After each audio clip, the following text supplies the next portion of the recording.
What's up mga kabulutan? Tayo magluluto na pasit mga kabulutan. Ayan. Wow! Sa dami yung gulay niya mga kabulutan talaga namang mas maraming gulay talaga namang quality. Pampahaba ng buhay mga kabulutan. Pagka medyo maganda ang ginamit na toyo maganda ang kulay mga kabulutan. Ayan. Talaga namang may lahok palimpo talagang ayos na ayos at malasa nga yan mga kapulutan. Kaya pagka kung ikay sabik kumain ng pansit talagang ikay mapapalaban mapapalaban ng kainan mga kapulutan.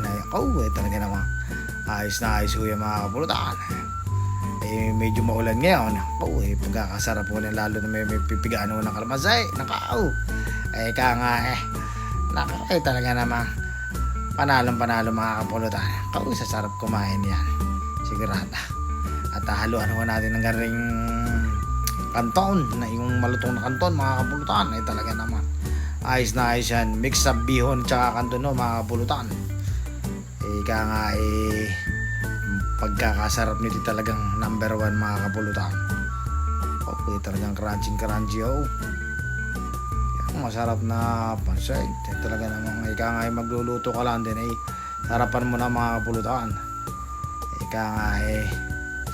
Sulitin mo na ang lasa. Sarap na yan mga kapulutan.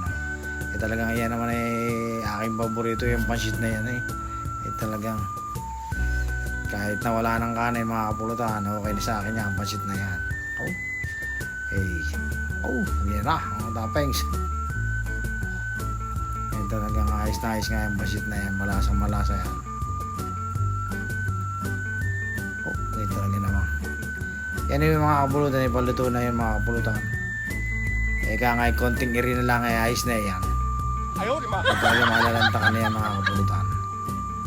Sa dami namang gulay na yan mas masarap talaga yung maraming gulay mga kapulutan tsaka kung kompleto ka ng kompletuhin ng sangkap talaga naman mapapalaban ng talagang baka kayo makabulos ng mga 3 bulos talaga naman quality yung luto na yung mga kapulutan. Masarap na yun talaga naman pagka napigaan mo ng kalamansi talaga naman ayos na ayos. Perfect! Shoot na naman sa balde mga kapulutan. Ayos na ayos paluto na po yung mga kapulutan. Ayos na ho yan. Konting halo kay ubi na lang ayos na mga kapulutan.